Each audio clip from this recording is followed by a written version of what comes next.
Alrighty, so I have been farming Demon Chandler for the better part of like 3-4 hours now, and trying to just get it over with. You know what I mean? Because this thing is really annoying. I have two different teams for you to use if you just want to farm points. This is not gonna, not farm points. Sorry, farm exchange shop currency. Um, this is not going to be points teams. They're not good for points. They're basically like maybe 4,000 points apiece. As you can see here, we have a Roxy and the original, the one Escanor team. This one is a little bit less consistent. My biggest issue with this one is that Escanor is too old at this point. He does not have the crit chance to compete with the crit resistance and stuff like that the boss has. So I think I've only got him to crit like one time while I had crit chance boot on within like 15 runs. So do not recommend. Well, I mean, this team's fine. I use this one for the majority of it, but the other team that we're going to be going over, which is the Giant team, after this is a little bit more consistent, and there's not as much like variation with it. There's not as bad of like RNG and stuff. The big thing with this one is, if you're wondering gear-wise, I'm running attack crit on everyone except for Kizuna. She's running attack defense. You could probably switch her to HP defense if you really wanted to, just so that way she's not doing too much damage to the side minions, and she could maybe tank a little bit better, because in this scenario, if you're running these two characters, you're going to want to have Tarmia Link on Kizuna, because she gets targeted basically every time there's a single target card. I did try out a couple of other characters other than Escanor. I tried out Reinhard. He did okay. His damage was pretty lackluster because this is not an HP-based team, but he does have two single targets, and one of them is a Sever card, so he could at least crit every now and then, and get a little bit more of Roxy's passive used. I'd used Eris for a little while, and it was actually not too bad, but because she has one single target and one AoE, your hand can get clogged, or you can just draw bad cards and stuff like that, because honestly, Roxy is the MVP of this team, and you need to draw as many of her cards as possible, the Flood ones. And then I also tried, who was it? I tried Rudius for a couple of rounds. Not really, I didn't really like the Rudius. Without Eris and Rudius on the same team, and he not critting, it just wasn't worth doing. I also tried Death Pierce in the back, and it was almost the same, but I think I would have gotten better results out of the Bond runs. I only did Death Pierce for like 2 or 3 runs in a row, but overall, I had much better results, I think, like crit-wise, from Bond, just because he does like attack-related stats and stuff like that. But basically, the way the team works is you want to buff up with Kizuna first turn. I actually ended up getting a level 3 buff because I pulled an extra buff from Kizuna on turn 1, which was kind of nice. And then you basically just want to try to use as many Escanor cards as you can on the boss in turn 1, or phase 1. So that way you can try to save these flood cards from Roxy. These are just so good. It's not worth wasting too many of them, because you can get really good damage on the second phase, and you want to do it as fast as possible, because the little octopus guy right here on the right, he is an absolute prick in the second phase, and he does a lot of damage to the human team for whatever reason. I'm not sure if it's because this team deals with a lot of buffs. I'm assuming that's it, because I know that they have a passive on where it's like 3% basic stats, I want to say, per buff on the field. So that's probably the reason why they're doing more damage. You can see I really lucked out here with a little bit of RNG on the cards from Roxy here. You can see Roxy doesn't quite kill here on the on this phase. And then I ended up just using Escanor Ultimate to push. I did 2 of each run, just so that way I can show you a little bit more consistent results. If you're going to rush for an Ultimate and use it, I recommend you do it in the first phase, so that way you can just save the rest of your single target cards, because you're going to need them.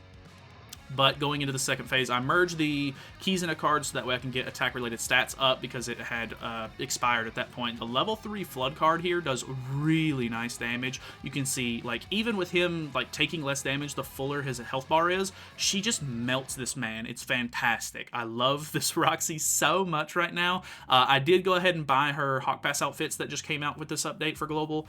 So I did buy her weapon and her cosmetic piece, like her headpiece.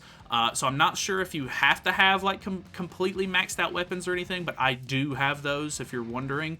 Going into the second one, what I did with the human team, it's pretty much more or less the same, except that I didn't get nearly as many like good Roxy cards and everything. So you can see I have 2 level 1s, and I think I use the Escanor Ultimate right here to go ahead and push phase. I try to get rid of any of the AoE cards that I can, because you really can't use those in the second phase, or else the one on the left is going to taunt. So be very careful with that. Going into this one, I had pretty decent cards in hand. The Escanor, even though he doesn't crit, he does pretty consistent just damage overall. So you can definitely use that to your advantage. If you're going into the second phase, it's really good if you can have maybe an ultimate or two, even though you have this ultimate damage reduction buffs on you going into phase 2. Just being able to get Roxy's ult off is really nice because it's a Sever ultimate and she's going to crit and it's going to do, you don't have to deal with the counter damage that he's going to deal to you, and because it crits, it procs her passive and you get a little bit of extra damage off there. So luckily, I think this run maybe got saved a little bit. I probably would have been fine and could have done it without this merge right here.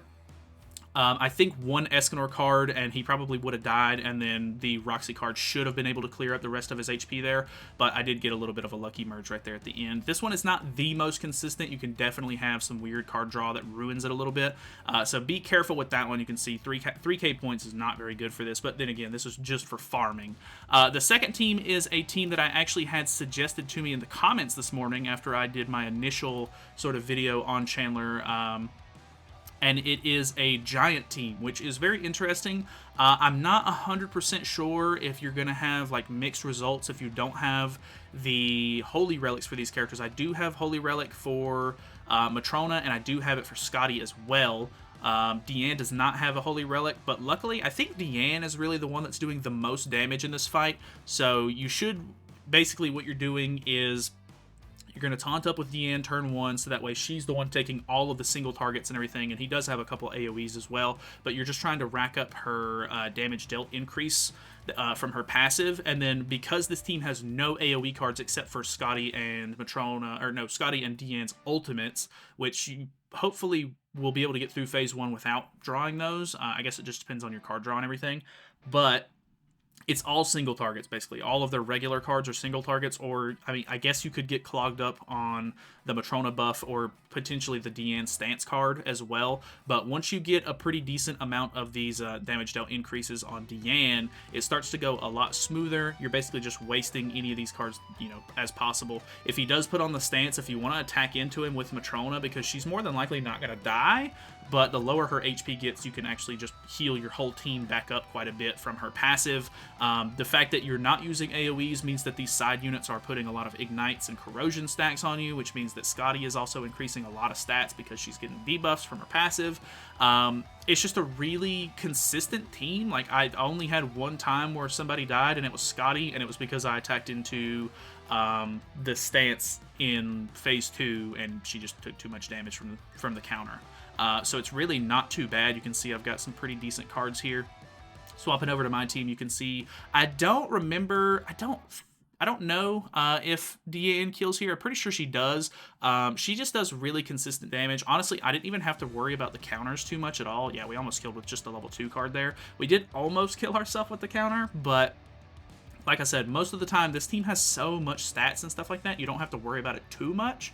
And even with our team being kind of low, you can see as soon as this next round starts, because Matrona's missing HP and Deanne just has a lot of regeneration rate, you're going to heal back quite a bit there. We want to make sure that we're not using any sort of AoE ultimates here, so that way the guy on the left doesn't taunt. And with the human team, the guy on the right normally was doing like a lot of damage whenever it was their turn.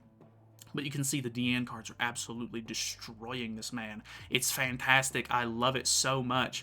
Going into the second run that I did with it, it was a little bit less Deanne heavy. I didn't get as many good Deanne cards per se, but just wasting any of the extra cards that you get from Matrona or Scotty just to get some damage on the board, start whittling him down and everything. You just want to start, you know, racking up these Deanne cards, because they will eventually just absolutely destroy the boss here. So very consistent, honestly. I think if I was going to recommend you do one or the other, it would probably be the giant team. It's just way more consistent as far as I'm concerned, and it's a lot more chill. You don't have to worry about any sort of like weird merges or anything like that. Like, honestly, every single run I've done with it so far, which albeit hasn't been the most, it hasn't been as many as the human team that I was using, but it was just they're all very consistent. So Pushing into the last phase here, we use the Matrona card. Does a really good amount of damage because she's got so many debuffs on her. And then we just use 2 DN cards, and then it's basically GG right there, turn 1. Which is fantastic.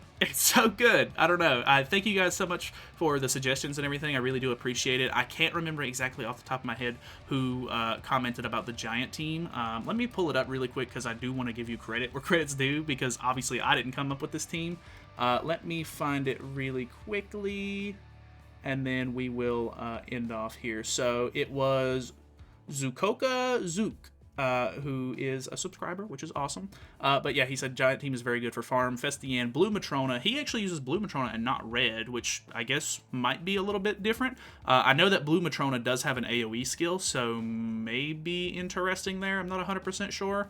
And then Scotty, and then he says you can use anybody in the back slot. I use Bon just for a little bit of extra attack-related stats, but that is basically it. Let me know what your thoughts and opinions are. If you use these teams, hopefully they work out for you. Let me know if there's any inconsistencies on your part, just so that way I know that maybe these teams aren't as good if you don't have them maybe invested into as much. I assume Roxy might be the one who gets the least amount of consistent results if you don't have like all of her costumes and stuff like that, which I definitely do, so let me know if you try it out. But either way, thank you guys so much for watching. Hopefully this was helpful. Feel free to subscribe if you have not already. I will see you guys in the next one.